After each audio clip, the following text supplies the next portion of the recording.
Hey, welcome back to my YouTube channel. I am Rebecca from Moon and Magnolia, and today I'm going to show you how to make the cutest sourdough starter gift set.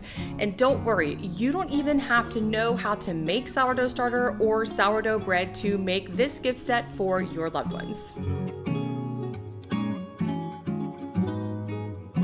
I'm going to teach you how to make this really cute sourdough starter gift set in just a minute.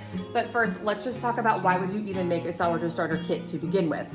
I mean, you can buy sourdough starter on Etsy or even locally, or even get some from a friend, which is a totally viable option.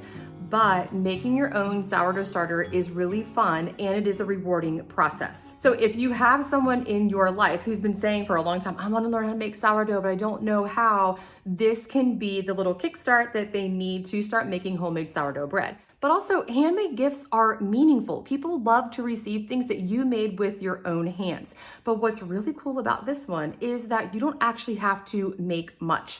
You're simply just putting some flour in jars, putting a few inexpensive kitchen tools in a basket, making it look cute, and you have a gift set. But that gift set is really a gift that keeps on giving. It is teaching someone a new skill, how to make homemade sourdough bread. And making sourdough is an heirloom skill. It's a skill that has been passed on through generations. Learning how to make sourdough is a way to connect with others, and it is a way to pass on those skills to others, whether it's teaching someone else how to make sourdough starter and sourdough bread, or if you're lucky, whoever you give this to will make you some sourdough bread. So I like to use these quart-sized mason jars. These are sort of the classic jar for sourdough starter. So they can use this for their flour, and then later they can actually use it for their sourdough starter. And I simply just fill one with all-purpose and one with whole wheat. You don't really need to use a funnel like I am, but it just prevents a little bit of mess, which I'm always here for. So I am just filling this up all the way to the top with all-purpose flour. So over the course of 2 weeks, the person who is making the sourdough starter will first feed it all whole wheat for about 2 days, and then they'll start feeding it half whole wheat and half all-purpose. So that's why we're giving them 2 types of flour. I recommend using an unbleached all-purpose flour for this gift set. Of course, you want to seal this tightly to prevent any spills, but also we want to keep that flour nice and fresh. So make sure your jars have a lid that screws on tightly, and we're 1 jar down. And now we just fill up a second jar with whole wheat flour. So in case you're wondering why we're using all-purpose and whole wheat has more nutrients for the yeast and bacteria to digest. So it basically is just a more nutritious food for the yeast and bacteria to create a sourdough starter. And if you are new to making a sourdough starter, it's probably like the weirdest thing you've ever heard, which is true. Sourdough is super weird, but it's also really cool.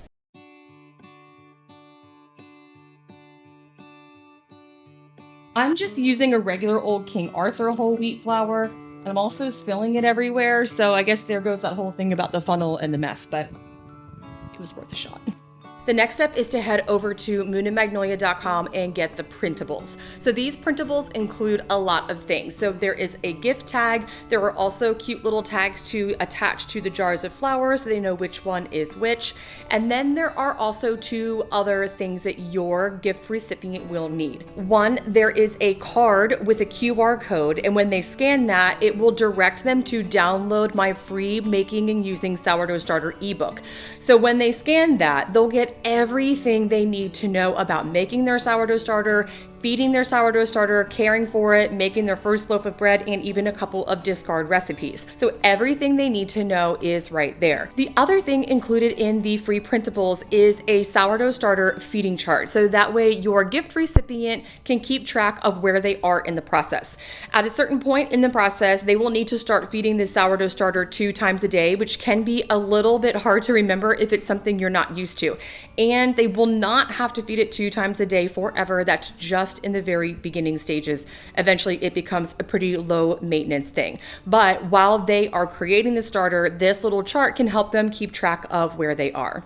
I intentionally made this so it is on one sheet, and I printed this on cardstock just to make it look a little bit nicer. But you can see there are the tags over here, and then here, let's see if I can get you a better view. This is the instructions that they can use, and then this is the feeding chart.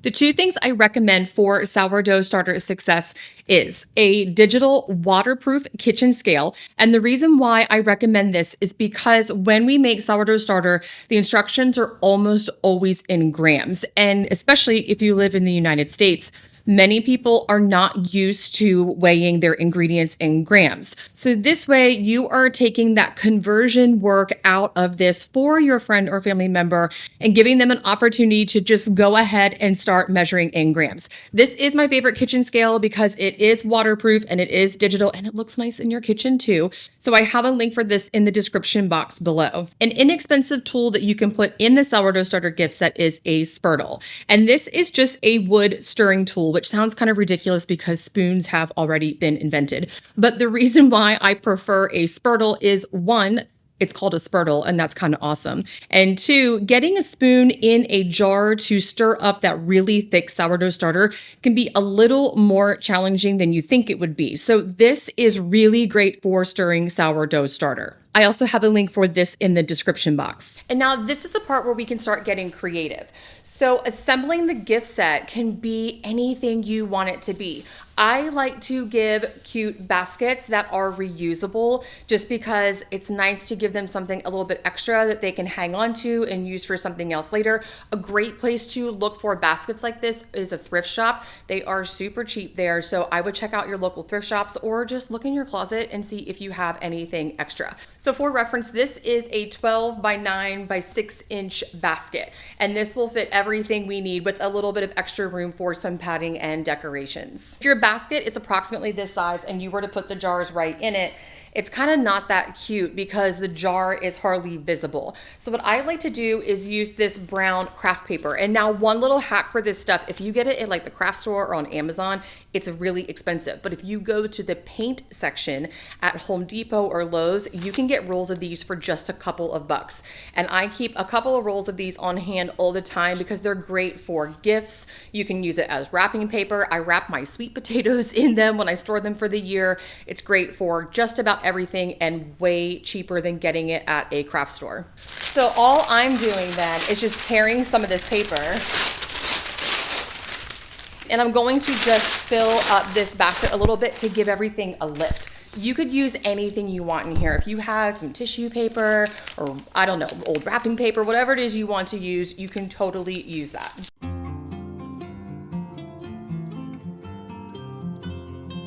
And then the next thing I'm going to do is take some wired ribbon and wrap it around the basket. You could do this any way you want. If you have a bow, if maybe your basket is already festive and decorative for the occasion and you don't need this, that's totally fine. But I'm going to use wired ribbon, and I like wired ribbon because it holds its shape a little bit better.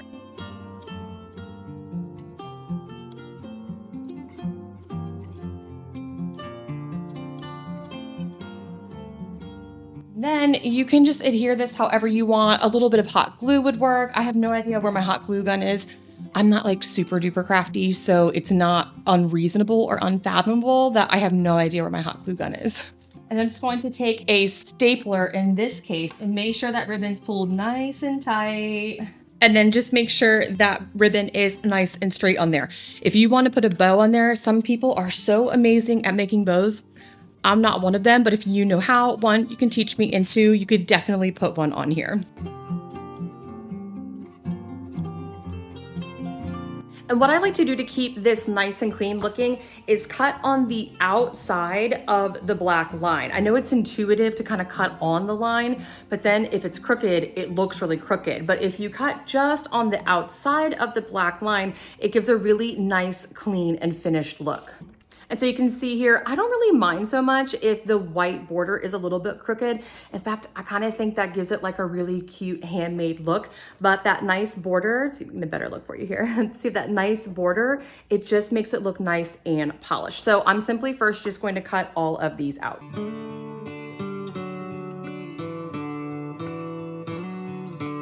And now I'm just going to attach them with a little bit of red and white baker's twine. You can use any ribbon or string. A regular old brown twine would be really pretty for a classic look too. But all I'm going to do is just cut this and then attach the tags. What I like to do for this is take a long piece of baker's twine, double it over, and then slide it through the tag, and then pull those ends through that big loop so that way it's a nice clean and finished look.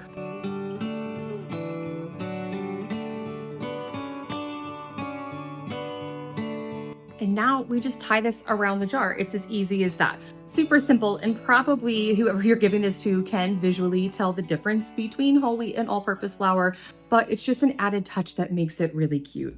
And then last but not least, we can attach this to from tag. So fill it out, and then you can attach it to the basket however you want. Because my basket has like little holes in it, I like to weave the ribbon through there and attach it that way, but it's totally up to you. And now what I like to do is just trim the edges off and then cut little V's to make it look cute. It's a super simple way just to make it look really polished.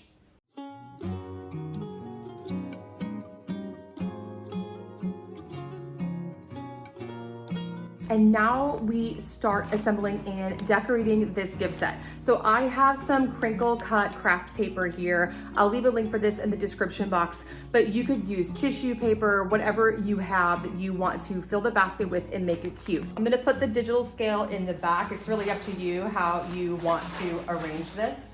And then I am going to add the jars in the front at an angle. I think they look kind of cute that way. And if you use enough of that crinkle cut paper or filler, you can really support the jars upright, which makes it look pretty cute. And then we can add in the spurtle. You can stick that wherever you want. And don't forget the printable cards. This is really important, especially the instructions. Without these, they're not gonna know what to do with this stuff. And you'll essentially have just given them some flour for a gift.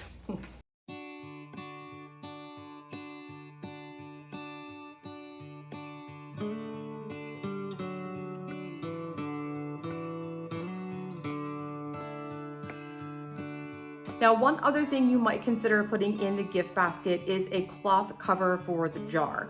I tend to not put those in the gift set simply because people are really particular, surprisingly so, about what they want that little cloth cover to look like. But I will leave a link in the description box below for some really cute jar covers if you want to add one in there. And depending on the occasion, you also might want to add more stuff. If it's the holiday season like it is right now, maybe throw in some candy canes, a couple of chocolates, a few little decorations, a Christmas ornament, something like that, just to keep it festive and cute. If you or the person you're gifting this to wants more information about sourdough, whether it's recipes or tutorials, check out my YouTube channel and my blog over at moonandmagnolia.com. I'll leave some helpful links in the description box, but on both my YouTube channel and my blog, I have a ton of resources for making sourdough, all the way from recipes for bread, tutorials for actually how to make the bread and techniques for making bread, discard recipes, and more. And if you happened upon this video when it's not time to give a gift, but you just know someone who will like this later in the year or next year for a birthday, for example, you can save this video to Pinterest for reference. Just head over to the video, hit share, select Pinterest, choose your board, and you can save it right there. So that way, when it is time for you to make a sourdough starter gift set, you can head back to Pinterest and get this video easily. I hope you're off to a wonderful gift giving season. Thank you so much for stopping by today, and I will see you again next time.